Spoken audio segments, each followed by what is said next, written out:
அஸ்ஸலாமுஅலைக்கும். Hi guys, எல்லோரும் எப்படி இருக்கீங்க? இது புதன்கிழமை எடுத்தது. அஸ்கர் ஃபஸ்ட்டு இப்போ தான் ஸ்கூல் போகிறாரு. சரி, ஃபஸ்ட் ஸ்டாண்டில் போய் கிளாஸில் போய் விட்டுட்டு வந்துடுவோம் அப்படின்னு சொல்லிட்டு பையனை கூட்டிகிட்டு போய் விட்டுட்டு வர போயிட்டேன். எவ்வளோ சமத்தா உட்காந்துருக்கான்னு பாருங்கள். வீட்டில் பண்ணுற சேட்டைக்கும் ஸ்கூலில் இருக்கிற இருப்புக்கும் சம்மந்தமே இல்லை. இன்னும் ஒரு 4 நாளில் பக்ரீத் வரப்போகுது. ஆனால் வீடு க்ளீன் பண்ணுற வேலை எதையுமே ஸ்டார்ட் பண்ணல. அப்படியே பெண்டிங்கில் போட்ட மாதிரியே இருக்குது. அதனால் சரி, இன்றைக்கி வந்து லஞ்சை வந்து சீக்கிரமாக வேலையை ஸ்டார்ட் பண்ணிடுவோம் அப்படின்னு சொல்லிட்டு இன்றைக்கி முட்டை குழம்பு தான் அரைச்சி தான் வைக்க போகிறோம். நான் எப்படி செய்வேன் அப்படிங்கிறத வந்து இன்றைக்கி காட்டுறேன் பாருங்கள். ஒரு 4 முட்டை எடுத்துக்கோங்க. அதில் கொஞ்சமாக தண்ணி ஊற்றி உப்பு போட்டு ஒரு பாத்திரத்தில் வந்து வேக வச்சுருக்கேன். அது வேகிற டயத்துலேயே வந்து பக்கத்தில் பார்த்திங்கன்னா உலையும் வச்சாச்சு. ஏன்னா பசங்க சீக்கிரம் வந்துடுவாங்கல்ல, அதனால். அதுக்கப்புறம் பார்த்திங்கன்னா சின்ன வெங்காயம், தக்காளி, அப்புறம் ஒரே ஒரு பச்சை மிளகா, அப்புறம் கருவேப்பிலை, சீரகம், பெருஞ்சீரகம், கசகசா, மிளகு, இதெல்லாம். அதுக்கப்புறம் பார்த்திங்கன்னா ஒரு கைப்பிடி மட்டும் நான் தேங்காய் பூ எடுத்திருக்கேன். அப்புறம் ஒரு பட்டை, 2 கிராம்பு, 2 ஏலக்காய் எடுத்திருக்கேன். உங்களுக்கு வந்து இது வந்து பார்த்திங்கன்னா ஒரு 4 பேர் சாப்பிட்லாம். இந்த குழம்பு வச்சா 4-5 பேர் கூட மதியம் நல்லா திருப்திப்பாக சாப்பிட்லாம். உங்களுக்கு வந்து இன்னும் கொஞ்சம் அதிகமாக தேவைப்படும், நீங்கள் குவான்டிட்டியை கொஞ்சம் கூட்டி வச்சுக்கலாம். ஒரு அடிக்கனமான பாத்திரம் எடுத்துக்கோங்க. அதில் லைட்டாக ஆயில் ஊற்றிட்டு அது நல்லா கொஞ்சம் சூடானதுக்கப்புறம் பட்டை, கிராம்பு, ஏலக்காய், அப்புறம் நம்ம எடுத்து வச்சுருக்கோம் பார்த்திங்களா, சீரகம், பெருஞ்சீரகம் எல்லாத்தையுமே ஆட் பண்ணிக்கோங்க. இது வைக்கிறப்பே வந்து சிம்லேயே வச்சுக்கோங்க. அடுப்பு கூட்டிலாம் வைக்கக்கூடாது. நல்லா சிம்மில் வச்சு இந்த மாதிரி பண்ணுங்கள். அப்புறம் தக்காளி ஆட் பண்ணுங்கள். உங்கள்கிட்ட வந்து பார்த்திங்கன்னா இஞ்சி வெள்ளைப்பூடு தனித்தனியாக இருந்தால் கூட மிக்ஸ் பண்ணிக்கோங்க. ஆனால் நான் ஆல்ரெடி பார்த்திங்கன்னா இஞ்சி வெள்ளைப்பூடு பேஸ்ட் அரைச்சி வச்சிட்டேன். அதனால் அதை மட்டும் 1 ஸ்பூன் ஆட் பண்ணிவிட்டு, அப்புறம் வீட்டில் அரைச்ச மசாலா தூள் இருக்குது. அப்புறம் 1/2 ஸ்பூன் பார்த்திங்கன்னா மிளகாப்பொடி சேர்த்துருக்கேன். எனக்கு காரத்து தக்கன சேர்த்துட்டு, உங்களுக்கு காரம் அதிகமாக வேணும்னா கூட மட்டும் மிளகாப்பொடி ஆட் பண்ணிக்கோங்க.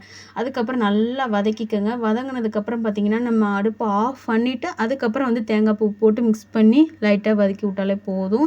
இது ஆறுனதுக்கப்புறம் மிக்ஸி ஜாரில் அடிச்சிடலாம். அஸ்கரத்தா பார்த்திங்கன்னா முட்டை உரிக்கிற வேலை ரொம்ப கஷ்டமான வேலை. நான் அந்த வேலையை பார்க்குறேன்னு சொல்லிட்டு அவங்களே உரிச்சு கொடுத்தாங்க. ஆமாம், உண்மையிலே என்னால் உரிக்கவே முடியாது இல்லைங்க. அதனால் அவரே உரிச்சு கொடுக்குன்னு சொல்லிட்டு விட்டுட்டேன். இதுக்கு நடுவில் வந்து நான் தேங்காய் பேஸ்ட் வந்து அரைச்சி எடுத்துக்கிட்டேன். நல்லா நைஸாக அரைச்சி எடுத்துக்கோங்க.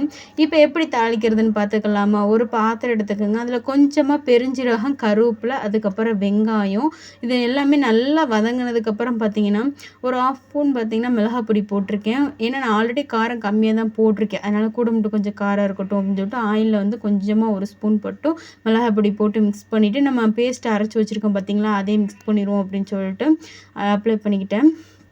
இது நல்லா கெட்டிப்பட்டு ஆல்ரெடி வந்து இது நம்ம வறுத்து தான் அரைச்சிருக்கோம். அதனால் லைட்டாக கொதி வர்ற தட்டி மட்டுமே வெயிட் பண்ணுங்கள். ஏன்னா சட்டுன்னு கொதி வந்துடும். லைட்டாக வந்து மசாலா தண்ணி ஆட் பண்ணிக்கலாம். ஏன்னா மிக்ஸி ஜாரில் நம்ம வச்சுருக்கோம் பார்த்திங்களா, அதை கழுவி ஆட் பண்ணிக்கோங்க.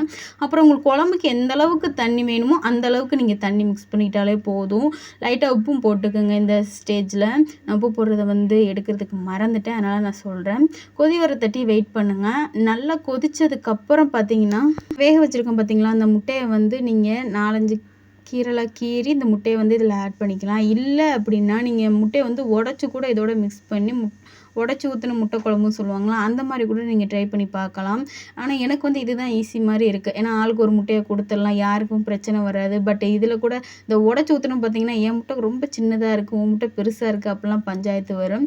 கடைசியாக நான் முட்டையை ஆட் பண்ணிக்கிட்டேன். ரொம்ப டேஸ்டியாக சூப்பராக இருந்துச்சு. கண்டிப்பாக முட்டை குழம்பு இந்த மாதிரி அரைச்சி பசங்க செஞ்சு கொடுங்க, ரொம்ப டேஸ்ட்டாக இருக்கும். குழம்பு ரெடி ஆனால் பக்கத்துலேயே வந்து சாதத்தையுமே வடிச்சிட்டேன். உண்மையிலே சொல்கிறேன், ரொம்ப சூப்பராகவே இருந்துச்சுங்க. எப்படி தூங்குறான் பாருங்கள். 5 பேரும் அப்படி கட்டுண்டு தூங்கி கிடப்பாங்க. நம்ம ஏதாவது உஸ்புனா கூட தள்ளிப்போ அப்படின்ற மாதிரி ரியாக்ஷன் கொடுத்துட்டு அப்படி ஒரு கட்டி பிடிச்சி தூங்குவாங்க. இன்றைக்கி அஸ்கரத்தா பார்த்தீங்கன்னா நான் போய் பசங்களை கூட்டிகிட்டு வரேன் அப்படின்னு சொல்லிட்டு கிளம்பிட்டாங்க. அஸ்கர் வந்து ஃபஸ்ட் டே ஸ்கூல் போயிருக்காருல, அதனால் என் மையனோட ரியாக்ஷனை பார்த்துட்டு வரேன், என் மையன் அழுகுறானா என்னண்டு அப்படின்னு சொல்லியிருந்தாங்க. சரி பார்த்துட்டு வாங்க சொல்லிட்டு அப்படி கையோட கூட்டிகிட்டு வந்துட்டாங்க. பாப்பா வந்து நான் நடந்தே வந்துக்கிறேன் அப்படின்னு சொல்லிட்டாங்க. அதனால் வந்து அஸ்கர் மட்டுமே சீக்கிரமாக வந்து சாப்பிட ஆரம்பிச்சிட்டாரு. பாப்பா வந்து பின்னாடியே ஜாயின் பண்ணிக்கிட்டா. பசங்க சாப்பிட்டதுக்கப்புறம் அஸ்கரத்தாவே ஸ்கூலில் கொண்டு போய் விட்டுட்டு வரேன்னு சொல்லிட்டாங்க. ஏன்னா சரியான வெயில் அடிக்குது, அந்த அளவுக்கு கொடூரமாக இருக்கனால சரி சீக்கிரம் நான் போய் விட்டுட்டு வந்துடுறேன் அப்படின்னு சொல்லிட்டு அவங்களே கூட்டிகிட்டு போய் விட்டுட்டாங்க. யாருக்கெல்லாம் அந்த பைக்கில் வந்து ஸ்கூல் போகிறது ரொம்ப பிடிக்கும் அப்படிங்கிறத கமெண்ட் பண்ணுங்கள். எனக்கு ஆக்சுவலாக ரொம்பவுமே பிடிக்கும். ஆனால் நான் ஒரு நாளும் போனதே கிடையாது. அவங்க விட்டுட்டு வந்ததுக்கப்புறம் தாங்க வேலையே ஸ்டார்ட் ஆச்சு. அஸ்கரத்தா கையில் ஒரு விளக்குமாரை கொடுத்து ஃபுல்லாக எனக்கு ஒட்டை அடித்து கொடுத்துருங்க அப்படின்னு சொல்லிட்டேன். அவங்க கூட வேணா இந்த விளக்குமாறு வாங்கி தரேன், அதாவது இந்த ஒட்டை அடிக்கிற கம்பு கூட வாங்கி தரேன், நீனே பண்ணிருமான்னாங்க. இல்லை நம்ம ஷேர் பண்ணி பண்ணிடுவோம் அப்படின்னு சொல்லிட்டு அவங்கள ஃபுல்லாக ஒட்டடை அடித்து அப்புறம் எல்லாமே க்ளீன் பண்ணிட்டேன். நான் ரூம் ஃபுல்லாக க்ளீன் பண்ணிவிட்டு அதுக்கப்புறம் இவங்க இங்கே முத்தத்தையும் அதுக்கப்புறம் அடுப்பாங்கரையுமே அவங்க ஒட்டடை அடித்து கொடுத்துட்டாங்க. நான் ஃபுல்லாமே க்ளீன் இன்றைக்கி முழுக்க ஒட்டடை அடிக்கிறது அதுக்கப்புறம் கூட்டி அள்ளுறது இந்த மாதிரியே வந்து நாள் போச்சு. இது ஃபுல்லாமே வந்து நாங்கள் மதியம் சாப்பிட்டதுக்கப்புறம் இந்த ஈவினிங் வரைக்கும் பார்த்தோம். மறுநாள் காலையில் தான் வந்து நான் கழுவி விடவே ஆரம்பித்தேன். இது வியாழக்கிழமை காலையில் பசங்க சீக்கிரமாகவே ஊசி போட்டுட்டேன். ஒரு 6 மணிக்கெலாம் எந்திரிங்க அப்படின்னு சொல்லிட்டு ஊசி போட்டதுக்கப்புறம் பார்த்தீங்கன்னா திரும்ப ஒரு தடவை எல்லாத்தையும் லைட்டாக கூட்டி விட்டுட்டு அதுக்கப்புறம் பார்த்தீங்கன்னா இன்றைக்கி எப்பவும் போல தான் பெருசாக க்ளீனிங் எல்லாம் எதுவுமே கிடையாது. ஏற்கனவே ஸ்லாப் இப்போ எல்லாத்தையுமே க்ளீன் பண்ணியாச்சு. அதனால என்ன பண்ணேன்னா லைட்டாக ஷாம்பு மட்டும் போட்டு அந்த ரூம் ஃபுல்லாத்தையும் க்ளீன் பண்ணிட்டேன். பீரோவை நகட்டுறதுக்கு வேலையே இல்லைங்கன்னு அஸ்கரத்தாவே நேற்று ஒட்டடை அடிக்கிறப்ப எல்லா வேலையும் முடிச்சிட்டாங்க. அப்போ வந்து வீடியோ எதுவுமே நான் எடுக்கலை. அவங்க வந்து வீடியோ எடுத்துக்கிட்டு இருந்தேன்னு வச்சுக்கவே நான் வேலையை பார்த்து கொடுக்க மாட்டேன்னு சொல்லிட்டாங்க. நமக்கு வேலை தான் முக்கியம், அப்புறமா வீடியோ எடுப்போம் அப்படின்னு சொல்லிட்டு சரிங்கன்னு சொல்லிட்டு அவங்க சொன்ன மாதிரி எல்லாமே பண்ணியாச்சு.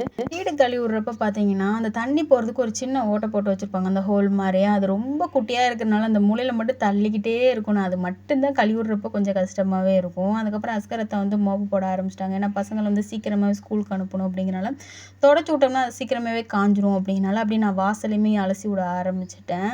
ஆல்ரெடி வந்து ஏற்கனவே ஒட்டை அடிச்சனால அலசி விட்றப்ப ஈஸியாக வேலை முடிஞ்சிருச்சு. காலையில் ஃபஜ்ருக்கு எந்திரிக்கிறப்பே பார்த்தீங்கன்னா ஃப்ரிட்ஜு அதுக்கப்புறம் அடுப்பாங்கரை எல்லாமே நல்லா தொடச்சி விட்டு அப்புறம் கழுவி விட ஆரம்பிச்சிட்டேன். அதனால் மேக்ஸிமம் அந்தளவுக்கு வேலை காலையில் டீ போட்டதுக்கப்புறம் பார்த்தீங்கன்னா திரும்ப பாத்திரம் அடுப்படி எல்லாத்தையுமே கழுவி வச்சாச்சு. ஆல்மோஸ்ட் எல்லா வேலையும் முடிஞ்சிருச்சு. கடைசியாக மட்டும் அந்த அடுப்படி வந்து லைட்டாக தொடச்சி விட்டுட்டேன். கடைசியாக அந்த தொழுகு விரிப்பு முடிக்கிற இப்படி மடித்து போடுறப்ப தாங்க அப்பாடா வேலை முடிஞ்சிச்சு அந்த மாதிரி இருக்கும். இந்த வீடியோ நான் வந்து வாய்ஸ் கொடுக்குறப்பே பார்த்தீங்கன்னா பக்கத்தில் ஆடு கத்துற மாதிரி அப்பப்போ சவுண்டு கேட்டுற மாதிரி இருந்து ஏதாவது டிஸ்டர்பன்ஸாகவே இருக்கும். வேறு வழி இல்லைங்க, அதனால் வந்து கொஞ்சம் அட்ஜஸ்ட் பண்ணி கேளுங்க. கடைசியாக பார்த்தீங்கன்னா அஸ்கரத்தாவுக்கு மட்டும் லைட்டாக அவல் போட்டு அதில் தேங்காய் பூ சீனி போட்டு இன்றைக்கி இதுதான் பிரேக்ஃபாஸ்ட்டாக சாப்பிட்டோம். அஸ்கரத்தாவுக்கு இந்த மாதிரி க்ரன்ச்சியாக சாப்பிட்றதுக்கு கொஞ்சம் பிடிக்கும். உங்களுக்கு வேணால் அதில் லைட்டாக பால் ஊற்றி சாப்பிடுங்க, இன்னுமே டேஸ்ட்டாக இருக்கும். இதோட இந்த வீடியோ முடிச்சுக்கிறேன். இன்ஷா அல்லாஹ் அடுத்த வீடியோவில் மீட் பண்ணுவோம். நாளைக்கு ஒரு வீடியோ கண்டிப்பாக அப்லோட் பண்ண பார்க்குறேன். ஓகே ஃப்ரெண்ட்ஸ், பாய்.